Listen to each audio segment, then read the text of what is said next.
não tem saída. Não tem. Tem uma pessoa aqui de Contagem, que não vamos identificá-la. Sou professora e não concordo com a ditadura homossexual. A Bíblia condena a prática homossexual e eu não posso aceitá-la. Não posso agir com naturalidade quando vejo que os estudantes estão sendo enganados por aqueles que pregam o homossexualismo como prática natural. Sou criticado o tempo todo pelos militantes homossexuais aqui da escola.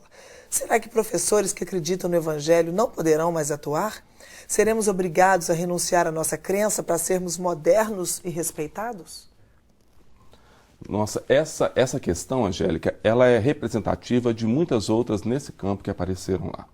Então, parece-me que nesse momento nós estamos vivendo muitas polêmicas em relação à questão das orientações sexuais, etc.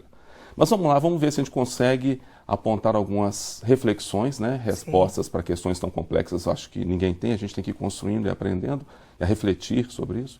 Mas a primeira coisa nós vivemos um Estado laico. Um Estado laico, e a escola pública laica, é um Estado onde não se proíbe a religiosidade. Mas o Estado não tem nenhum compromisso específico com nenhuma religião.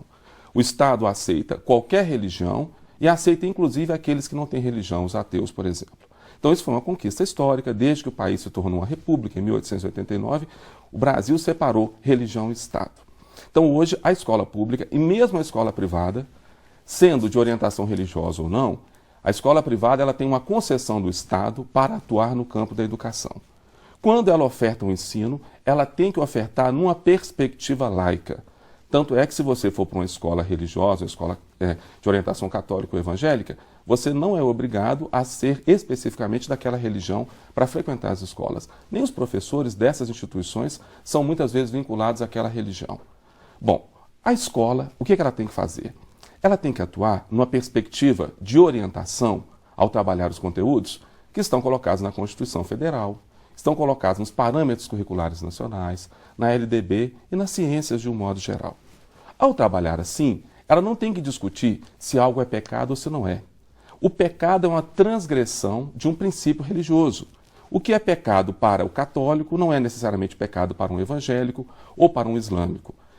É importante que a escola, então, tenha clareza. A discussão sobre o pecado ou sobre as transgressões religiosas, ela está no campo religioso e não é um campo que a escola atua sobre ele. Evidentemente que toda pessoa tem direito e é importante que ela tenha religiosidade, que ela tenha suas crenças e não é nenhum problema se existe uma interpretação bíblica, e as interpretações bíblicas são várias, de alguma religião que condene o homossexualismo. Essa discussão, entretanto, tem que ser feita no âmbito da igreja, no âmbito dos seminários, no âmbito das escolas de teologia. Não é uma discussão que se faz dentro da escola. Então, aquela pessoa que tem uma religiosidade, que tem a crença do homossexualismo como pecado ou de outras questões, ela tem que entender que naquele momento onde ela está trabalhando, ela é um funcionário a serviço do Estado ou a serviço de uma instituição privada que está ali para trabalhar o que é melhor em termos de orientação laica. Não quer dizer que ela não possa continuar tendo a sua visão religiosa de mundo. Por outro lado, existem os grupos ativistas, eu acho que aí serve uma reflexão também para os grupos de militantes e de ativistas. Existe todo o direito, e é importante que as pessoas reivindiquem direitos no Brasil. Os homossexuais foram altamente perseguidos no Brasil. Muitas pessoas talvez não saibam, a Inquisição funcionou muito tempo no Brasil, e um dos crimes mais apenados era o homossexualismo masculino e feminino. Muitas vezes nem se testemunhava, nem se provava a existência do homossexualismo, mas já se condenava de antemão as pessoas.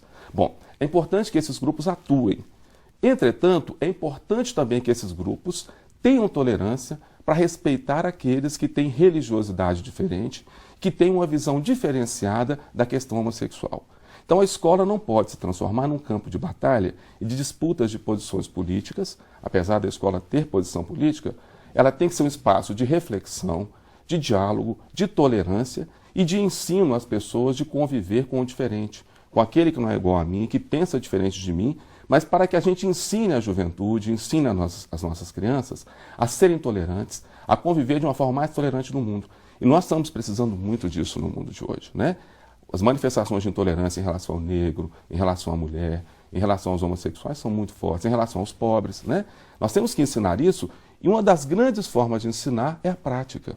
Na medida que esses professores, esses profissionais aprendem a conviver harmoniosamente, estão dando uma lição muito maior do que algumas discussões que muitas vezes não contribuem. Marco, quando você chega aqui, você dá um banho na gente, assim, você é um educador das escolas, mas é um educador para a gente também. Mas